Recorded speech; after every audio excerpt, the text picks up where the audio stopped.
Time now for severe weather specialist Richard Guy with your iWeather First forecast.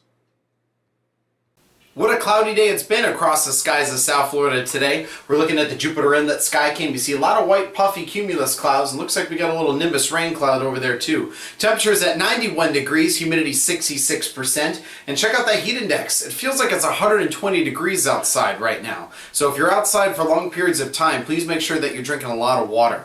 So we're checking out the surface map. There's an area of high pressure that remains over the Gulf of Mexico that has not reached Florida yet. So there's a big chance of rain for today and tomorrow. As we look at the visible satellite, you can see there's a lot of clouds building up around central Florida. And let's zoom in a little bit. Yeah, there they are right here. And if we check out live radar scope, you can see that they're stretching all the way from Orlando down to Naples. And we zoom down a little bit to Palm Beach, Martin counties. You can see that there's a few cells moving through. There's one that's passing right through Palm Beach Gardens and Juno Beach right now. So for tonight, it's going to be mostly clear skies after all that scattered showers go through, and it's going to be 76 degrees. For tomorrow, 90 degrees, mostly sunny with a chance of rain.